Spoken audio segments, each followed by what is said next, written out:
കാണൂ പരസ്യരഹിതമായ ഏറ്റവും പുതിയ എപ്പിസോഡുകൾ.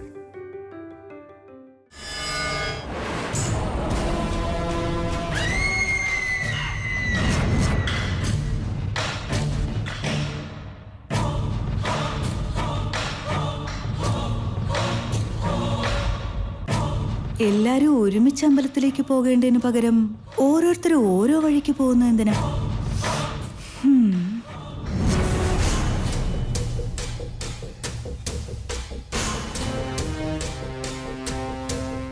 നീ വരുമെന്ന് എനിക്ക് ഉറപ്പുണ്ടായിരുന്നു.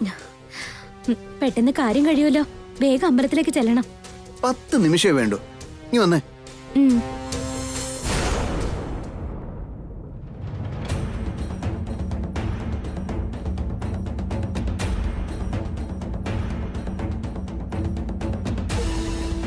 ശ്രേയ ഇതുവരെ എത്തിയില്ലല്ലോ അമ്മേ. അവള് വന്നോളും കൗസല്യേ. തുണിക്കട പോയിരിക്കല്ലേ, സെലക്ട് ചെയ്യാൻ ടൈം എടുക്കും.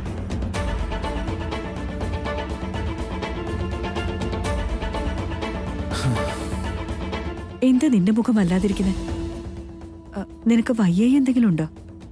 അതുകൊണ്ടല്ലേ ഈ ഉപവാസം ഒന്നും നിന്നെ കൊണ്ട് പറ്റില്ല എന്ന് പറഞ്ഞ് കേൾക്കില്ലല്ലോ. ഇത് ഉപവാസം എടുത്തുകൊണ്ട് വന്ന ക്ഷീണമൊന്നും അല്ല, ഭാര്യ കാണാത്തതിന്റെ വിഷമോ.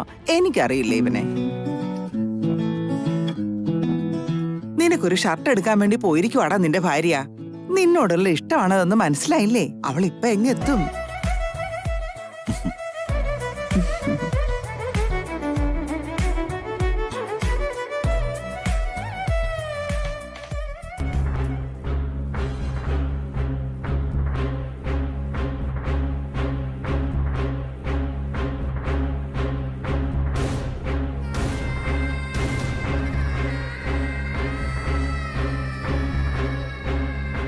ശ്രേയ എന്താ ഇതുവരെ കാണാത്തെ?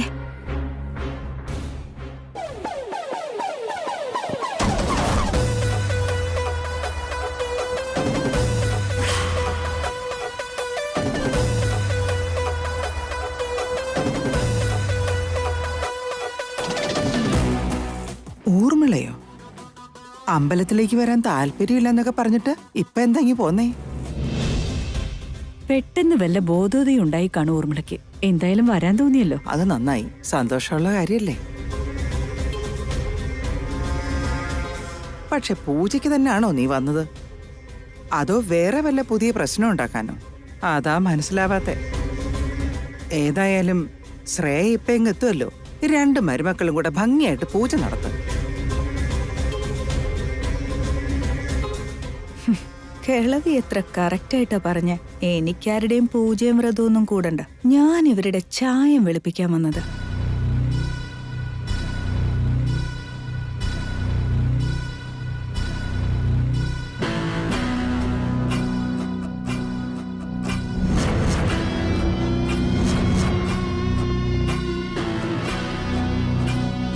വൈദേഹിയെ പോലുണ്ടല്ലോ.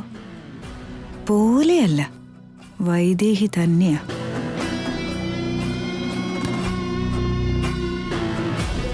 അതെ അമ്മേ, അങ്ങോട്ട് നോക്കി.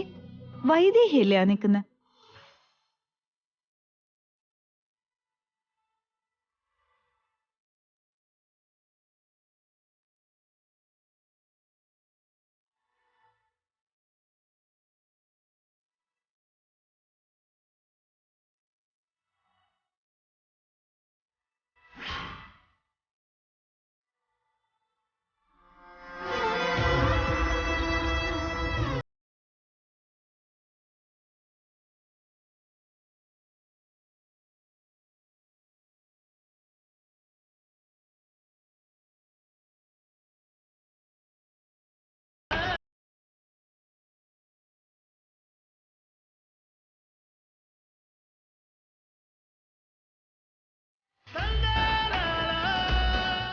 ശരിയാണല്ലോ, വൈദേഹിനിയാ.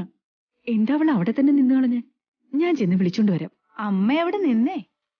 നമ്മളെ കാണാൻ വന്നതാണെങ്കി അവള് നേരെ ഇങ്ങോട്ടല്ലേ വരണ്ടേ? മറ്റാരെങ്കിലും കാണാൻ വന്നതാണെങ്കിലോ? അവൾക്കിപ്പോ വേറെ ആരെ കാണാനാ? ശ്രേയയും വൈദേഹി ഒരുമിച്ചായിരിക്കും വന്നത്. ഇവിടെ നമ്മൾ അവർക്ക് വേണ്ടി കാത്തു നിൽക്കുന്നത് പോലെ അവരവിടെ നമുക്ക് വേണ്ടി കാത്തു നിൽക്കുന്നതാണല്ലോ. എന്നിട്ട് ശ്രേയ എവിടെ ഇന്ദുവമ്മേ?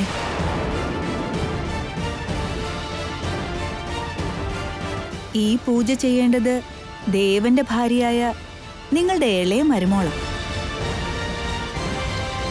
പകരം അവളുടെ ചേച്ചി വന്നാ മതിയോ? അനുജത്തി അവിടെ പോയിരിക്കുക.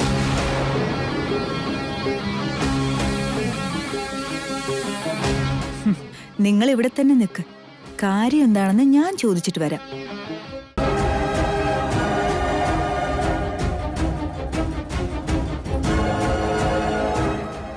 ഇവള് മാറില്ല. ശ്രേയെ വിളിച്ചോണ്ട് വരാൻ വേണ്ടിയാകും അവള് നിൽക്കുന്നേ.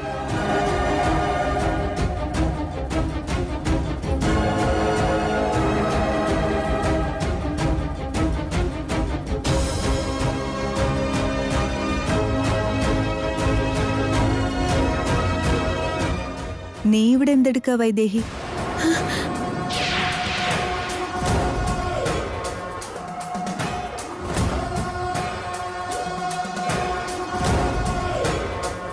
ചോദിച്ചത് നിനക്ക് മനസ്സിലായില്ലേ? നിന്റെ അനുജത്തി എവിടെ? അനുജത്തിക്ക് പകരം ഇന്നും നീ പൂജ ചെയ്യാൻ വന്നിരിക്കുകയായിരിക്കും അല്ലേ? അനുജത്തിയുടെ ഭർത്താവിനെ പരിചരിച്ചോണ്ട് ജീവിതകാലം കഴിയാനാണോ ഭാവം? എന്താ ഒന്നും മിണ്ടാത്തെ? അമ്മയും ഇന്ദുമ്മയും ദേവനും എല്ലാരും അവൾക്ക് വേണ്ടി വെയിറ്റ് ചെയ്യാ.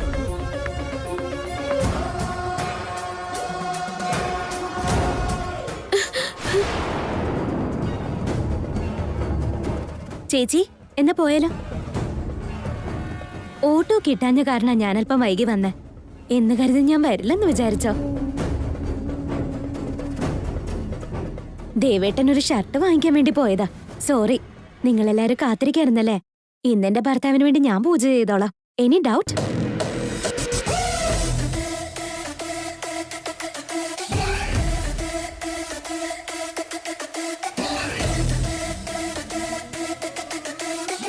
രണ്ടുപേരും ഒന്നിച്ചാ വന്നെന്ന് ഞാൻ പറഞ്ഞില്ലേ? ചുമ്മാ മനുഷ്യരെ പേടിപ്പിച്ചോളൂ. എന്താ നീ ഇത്രയും ലേറ്റ് ആയത്? ഇനി ഒരല്പം കൂടി നീ താമസിച്ചിരുന്നെങ്കിൽ ഊർമിളേച്ചി ഇത് കണ്ടിട്ട് ഞാനാണിത് വാങ്ങിയതെന്ന് പറഞ്ഞേനെ. അങ്ങനെയൊന്നും നടന്നല്ലേ ചേച്ചി. ഇനി എന്തിനാ ടെൻഷൻ അടിക്കുന്നത്? അല്ലെങ്കിൽ തന്നെ എനിക്ക് പകരം കല്യാണ മണ്ഡപത്തെ ദേവേട്ടന്റെ അരികിലിരുന്ന് താലി കെട്ടിച്ചിട്ട് പിടിക്കാത്തവരാ. എനിക്ക് പകരം തട്ട ഇട്ടുകൊണ്ട് യാഗത്തിനിരുന്നിട്ട് പിടിക്കാത്തവരാ. ചെറിയൊരു ഷർട്ടിന്റെ കാര്യത്തിലാണോ പിടിക്കാൻ പോകുന്നത്? അങ്ങനെയൊന്നും ഉണ്ടാവില്ല ചേച്ചി. വന്നേ. എന്താ അവിടെ നിൽക്കുന്നേ? ഇങ്ങോട്ടേക്ക് വാ.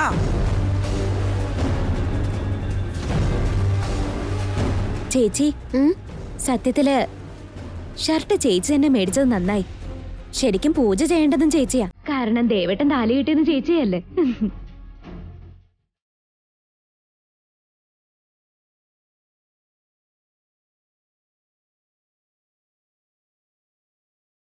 ജീവനേക്കാളേറെ ഞാൻ നിന്നെ സ്നേഹിക്കുന്നുണ്ട് Vaidehi.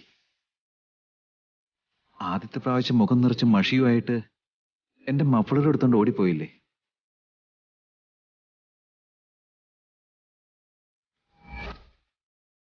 Hello hello hello hello hello hello വിളിക്കുന്ന കേട്ടിട്ട് ഒരു മര്യാദ ഇല്ലാതെ അങ്ങ് പോവാണോ? ഹലോ എന്ന് പറഞ്ഞത് ഫോണിലായിരിക്കും കരുതിയല്ലേ ഞാനങ്ങ് പോയത്. അങ്ങനെ അങ്ങ് പോയാൽ എങ്ങനെയാ? ഇവിടെ കിടന്ന ഒരാൾ ബഹളം ഉണ്ടാക്കുമ്പോ അത് എന്തിനാ നിങ്ങൾ നോക്കണ്ടേ? എന്റെ മഫ്ളർ എടുത്ത് മഷിയും തുടച്ച് വൃത്തികേടാക്കി. അത് വല്ലത്തിനും കൊള്ളാവോ ഇനി?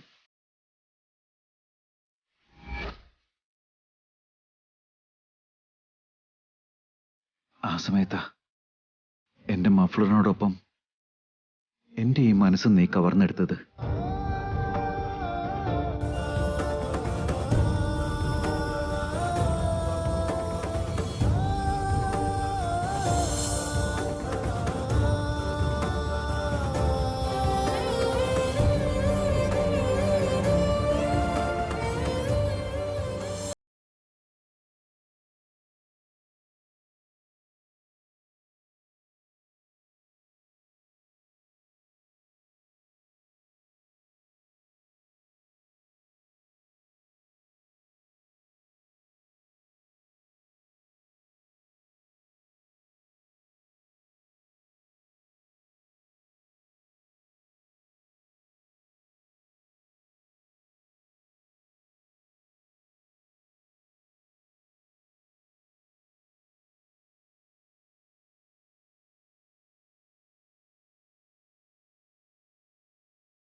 എന്താ ഊർമിളെ നോക്കി നിൽക്കുന്നേ? അമ്പലത്തിൽ വന്നത് കാഴ്ച കാണാനല്ലല്ലോ. നോക്കി നിൽക്കാതെ നീയും ചെയ്യേ.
ओम गणानां त्वा गणपतिं हवामहे कविं कवीनामुपमश्रवस्तमं गुरुर्ब्रह्मा गुरुर्विष्णुः गुरुदेवो महेश्वरः गुरुर्साक्षात् परब्रह्म तस्मै श्रीगुरवे नमः। सरस्वती नमस्तुभ्यं वरदे कामरूपिणि विद्यारम्भं करिष्यामि सिद्धिर्भवतु मे सदा। हिरण्यवर्णां हरिणीं सुवर्णरजतस्रजां चन्द्रां हिरण्मयीं लक्ष्मीं जातवेदो ममावह ताम् आवह जातवेदो लक्ष्मीमनुपगामिनीं यस्यां हिरण्यं विन्देयं कामश्वं पुरुषानहम् अश्वपूर्वामृतम्। ഒരിക്കൽ കൂടി പറയാം, ഈ ദമ്പതിമാരെ നിങ്ങൾ എന്തിനാ വേർപിടിക്കാൻ ശ്രമിക്കുന്നതെന്ന് അറിയില്ല. പക്ഷേ ഒരു ദാമ്പത്യ ജീവിതത്തെ ആഭിചാര കർമ്മത്തിലൂടെ മുറിച്ചു മാറ്റുന്നത് പാപമാണെന്ന് ഓർക്കണം. ഈ പൂജ തുടങ്ങുന്നതിന് മുമ്പായിട്ട് ഒന്നുകൂടി ആലോചിക്കുന്നത് വളരെ നന്നായിരിക്കും.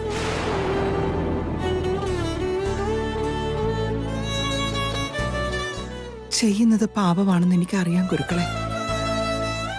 എന്ത് ചെയ്യാനാ? എന്റെ മുന്നിൽ ഇതല്ലാതെ മറ്റു മാർഗമില്ല. 2 കുടുംബങ്ങളാണ് ഇതുകൊണ്ട് രക്ഷപ്പെടുക. എന്നാ പിന്നെ അങ്ങനെ ആകട്ടെ. പറയാനുള്ളത് ഞാൻ പറയണമല്ലോ. ഇനിയൊക്കെ നിങ്ങളുടെ ഇഷ്ടം. എന്നാ പിന്നെ പൂജ തുടങ്ങാലോ അല്ലേ?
എന്റെ ദേവേട്ടൻ എന്നും സന്തോഷത്തോടെ ജീവിക്കണം. എല്ലാ ഐശ്വര്യങ്ങളോടും കൂടി പേരും പ്രശസ്തിയും നേടി ദീർഘായുസോടു കൂടി ജീവിക്കണം. ആരോഗ്യമുള്ളൊരു ശരീരവും സമാധാനമുള്ള ഒരു കുടുംബവും കൊടുക്കണം. ഇനി എന്റെ ദേവേട്ടന്റെ ജീവിതത്തിൽ ദുഃഖത്തിന്റെ നിഴല് പോലും ഉണ്ടാവരുത്. സുഖവും സന്തോഷവും എന്നും ഉണ്ടാവണം. അതെങ്ങനെ നടക്കാനാ?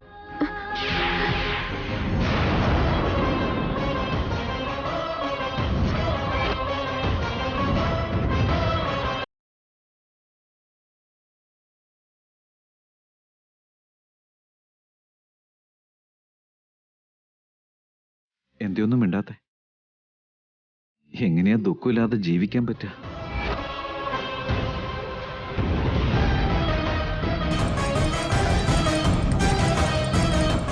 മറ്റുള്ളവരുടെ കാര്യമൊന്നും എനിക്കറിയില്ല.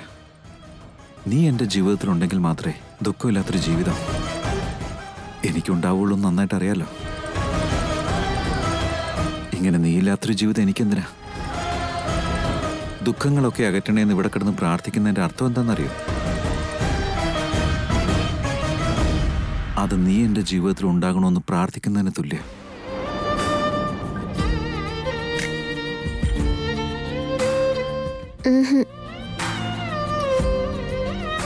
എന്താ അങ്ങനെയല്ലേ?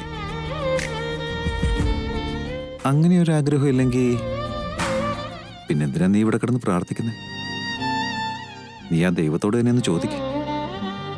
അല്ലെങ്കിൽ നീ പൂജിക്കുന്ന നിന്റെ രാമനോട് തന്നെ ചോദിക്ക്.